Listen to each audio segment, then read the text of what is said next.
Dis, an ancient town famous for its antique markets.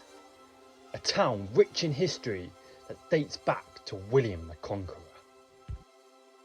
Join me as I explore the historic stories of this town that was once home to King Henry VIII's tutor. This is Dis, a walk into history.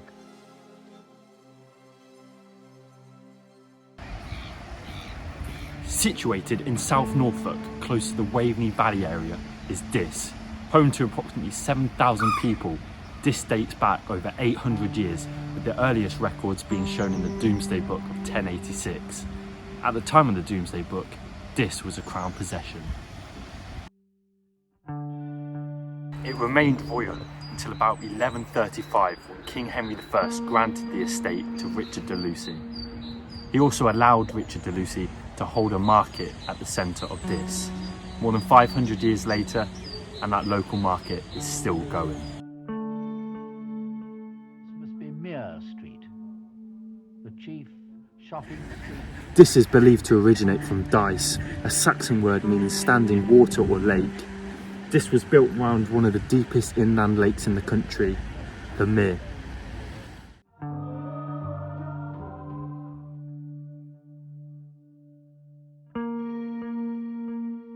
Overwhelm a balanced, prosperous community with a strange one. Covering 6 acres and being more than 50 feet deep, it's clear to see why the Mere has been the centre of Dis for its entire history.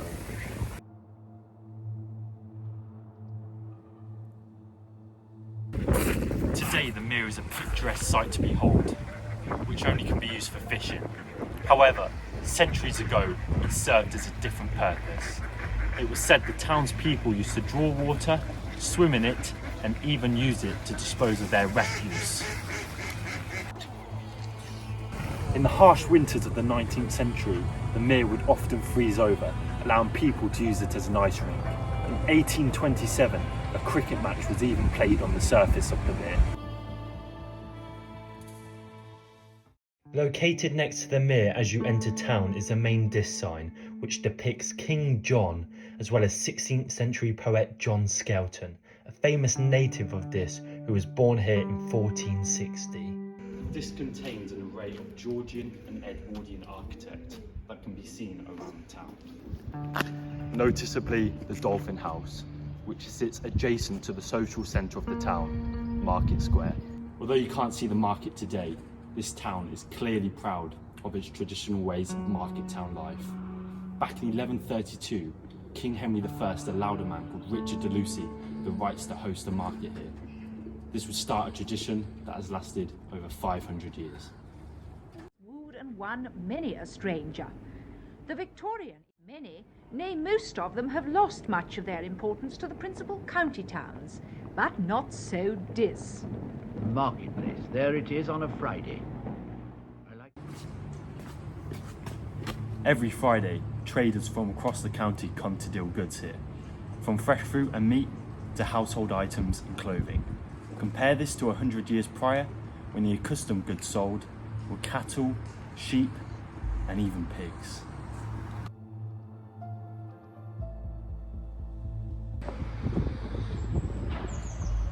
Even when the market isn't on, you have so many picturesque buildings surrounding you. Behind me, you have the Dolphin House, which dates back to the 16th century.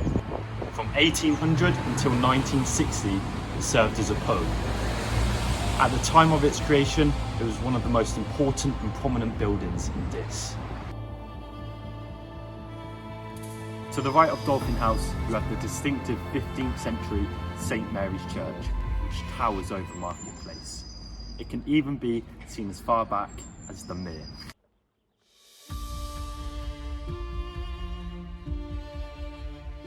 place to live in. Not too big country.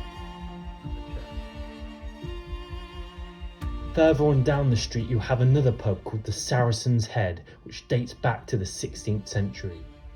You also have the Corn Hall, which dates back to the mid-19th century and served as a corn exchange up until the 1990s. The business life of Dis turns very naturally upon the surrounding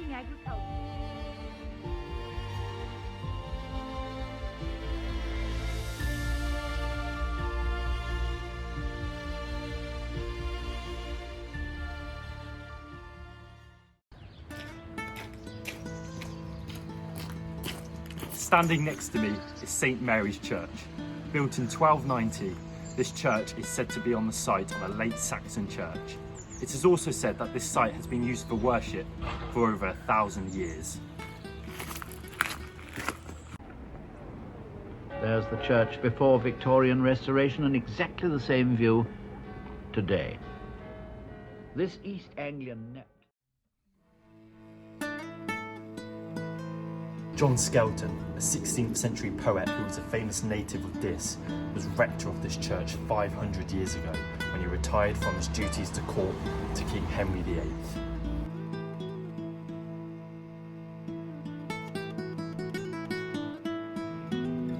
Real quiet.